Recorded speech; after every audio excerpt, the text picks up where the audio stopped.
So it's great to be out in nature, and as my friend JD asked me, I'm doing some video. This is the unshaven Simon. We'll be heading smart for our London meetings in a few days. And so absolutely glorious, the sun's out, and I've got one of my shirts from one of our trips out to hotter climes. Often in the UK we're wearing quite dull stuff, like those beautiful butterflies out there. See if you can see him, let's see if that works. You see him? Oh, hiding away. Not really hiding actually, one of the beautiful things about them. Hopefully you can see that in the shot. So let's try that actually. Can you see him? It's really hard to do that. I digressed, I got distracted by the shiny butterflies. So let's see what's in that afterwards on the footage. Try that again. See, I'm walking in the countryside here, as my friend JD has asked. I'm getting out and about and showing my face. I'm in a colourful shirt, bit of a holiday mood today, celebrating a couple of things. Celebrating the win, celebrating the small wins, the big wins, celebrating the fact that we're alive. And it's coming up to the 3-year anniversary of the surgery, the publishing of Chaos to Clarity, and a lot of stuff that's happened since then. And so much is going on. I find myself today asking this question, where are you at today? I don't mean where physically are you at, that's part of it. Where are you? If you're around the course, meet up. Maybe we can meet up next week. But also, where are you at? What's genuinely going on? What's really happening in your world, right? Another bit of Red Admiral went past. And there are some planes that spoil or add to the fascinating meditation space out here.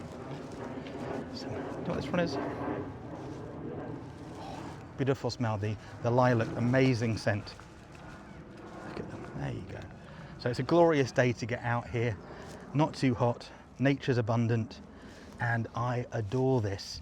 So, where are you at today? What's going on? Can you take some time out for yourself? Are you in the thick of it, working on it? My friend yesterday was trying to get slides done, presentation today. It's gone well, fingers crossed, what he told me. And he was literally having to work till almost midnight to get the slides done. Sometimes you have to do that. Sometimes you are literally fighting the clock to get stuff done. My mum was in the health service, in that sort of triage mode. When you've got to deal with emergencies, you deal with the emergency. You can't go, I'll come back next week. So where are you at today? What's going on? How are you getting on? And I'm putting a page up on simonheadley.com all about that. And I'm going to try to point at some resources of mine and other people to build it out. And I think it's a really interesting question that is often misconstrued, not from a kind of like, do you qualify to work with me? It was from today. Mike on the podcast, he's like, you haven't got 1,000 episodes and 1 million reviews. It's like, I don't know. Does that matter? It's like, okay. But you get to choose, right? But that's not what I'm asking. I'm asking because generally, depending on where you're at, you want different things. If I was near the coast, I might want to go for a swim or go surfing or kite surfing, my friend Leu. If I'm in a city, I might have different things. So where are you at today? What's going on for you today? And look at that. This is one of the gems of being out here. These blackberries, not ripe yet, but hopefully in a month or so's time, we'll be back out here for gorgeous, juicy. And you see, look, my head's not ready at all. There's one that's getting there. Early blackberries starting. And these blackberries out here, what's amazing, there's no pollution, there's no cars driving past. So they tend to be a lot sweeter, a lot better for you. So absolutely gorgeous place. One of the hidden gems here in Kent. And today is absolutely glorious. And I wish you were here. So this is me talking on camera a bit more, even without being shaven in the right outfit. Thanks to JD, give me a little nudge to get on with it. And there is a bit about that. I was reading in the 5 Connections earlier, talking about the beginner push, we start trying to do it right, having the right outfit, having the right look. One of my old friends and clients, partners, Thistles, there you go. He would have a uniform, deliberately got to be on brand, be on uniform, and I get that. Consistency is really important, getting people to know who you are and know the energy. I must admit, at times it gets quite confusing because I've got my banking chartered accountant self, suit and tie, 3-piece thing, doing the whole banking thing in London. I've got my Tai Chi teacher self. I've got my listener, my counsellor, my advisor. I've got my secret weapon stuff when I'm there sort of behind the scenes helping get stuff done. And many, many other hats over the years, from salsa dancing to photography and video, web designing, writing books, helping others do the same, and often being part of that melting pot. So yes, how do we show up and who are we going to be, and can we be real and consistent in all the ways you are? And I saw a clip from Gary was talking about it. It's like, look, You're not one track, you're not one dimensional. I think for a long time they were already doing that. There was like, this is who I am so-and-so guy, so-and-so woman. And yeah, I think it's becoming a time when we get to be more ourselves, whatever that may be. We still need, I think, to be professional, to be intelligent about how we communicate. Although that said, what's great for one person but not for somebody else. And you might wonder why I'm making these videos. Often it's for myself, it's getting in the reps and the practice. And I'm not expecting this to get 1 million views, even 1,000 views, even 1 view, to be honest. And that's kind of okay, because I'm out here walking for me.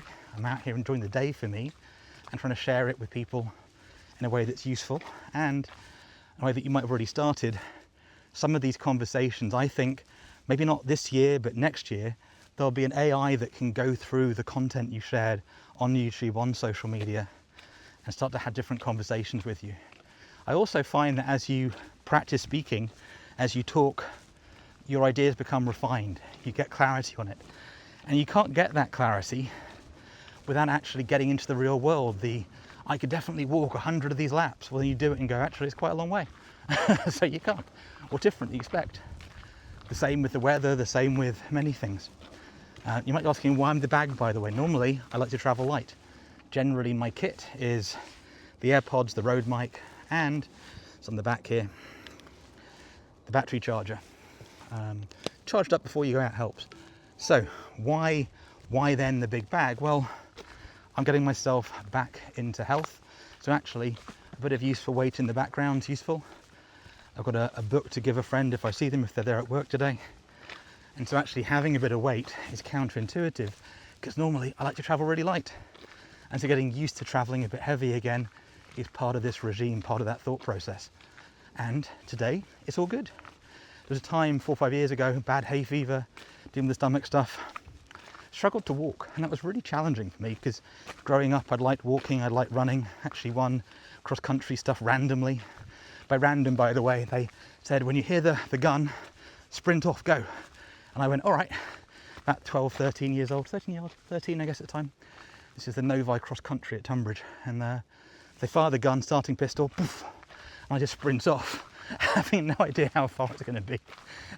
Everybody else was jogging, and I think I was probably a good, within about 10 minutes, I was probably a good distance ahead, and then managed to keep that up the whole way. And so I won the competition. Was it genius? No. Did it work out? Yes. Good beginner's push. I must admit, didn't win following years. I think they got better. I got older, became more of a tight head prop build, whereas my friends that became 6'3", 6'5", I never got there. So we're laughing now, right? You look back at life, often those moments at the time, running in the mud, challenging, hours of sprinting around, running around, and now you look back on it with fond memories. And those memories are what matter, so can you get out there and create them? And it can be you're not in the mood. You can be not in the mood for getting out in nature. But when you do, it's okay. And do you have to compete? Do you have to go and do the full 100 marathon miles? No. You just have to be grateful for each breath, each step. And I've got friends that have lost ability various ways. And I know I'm not quite as fit as I was doing Duke of Edinburgh, my army stuff as a kid. But today I can walk one step at a time. As my friend says, I'm moving my chi. One of the interesting bits actually about this work we do, a lot of health wellness is like, I'm doing this to fix you. He's got a very interesting mindset around teaching you to move your own chi, not needing to be the fixer. And that's quite interesting versus you must come and see me every Wednesday for the next 5 years. That's the classic Western model often, right? Why is that? Because he knows there's so many people out there that need his help that he'd rather you take care of yourself so you can work on and work with those people that really need some assistance. So that's where I'm heading, and more blackberries. There's an absolute cornucopia. Are they raspberries even? Oh, they could even be raspberries. I think they're blackberries. You tell me, raspberries or blackberries in there? And you might go, why are there raspberries and blackberries? Because somebody eats them and throws them away and they grow. And one of my little dream fantasies is the UK gets rewilded with actual healthy, edible fruiting plants everywhere. I'm sure back in the day there was more apples, more edibles. I know growing up there were, and often now it's all ceremonial plants. Gardening for gardening's sake rather than gardening for food. So both are valuable, but wouldn't it be amazing if every hedgerow you actually had plants that could be eaten communally? You had that ability to do that. I do believe it is a raspberry. Hey, yeah, those almost certainly are raspberry bushes. So I've been coming out here for years and never noticed. Now, is it the first time they're out here? I don't think so. But that looks to me like some gorgeous raspberries that will be growing. And you can see my my mischievous self. Oh, is that one ripe? Gorgeous. Just on the sort of sharp end. So yeah, little surprises. I talked about surprises earlier, and I was not expecting to see raspberries, but now I know. Now, I could come and sit there watching them day after day after day. Are they ripe? Are they ripe? Are they ripe? Yeah, that's gonna be a lot of work. You put cameras up. It's okay, there's other places. But if we needed to, we'd protect them, we'd nurture them. And I love that we have that choice. But I also think a bit like watching the kettle boil, sometimes you've got to give things a bit of space. And I do go back to, together we can make it work out. Together we can do good. And I think often we don't nurture ourselves the way we would somebody else, or a child, or a raspberry want to eat in a few months' time. So I'm gonna go nurture myself, do some reading, do some writing, and I'll see you next time.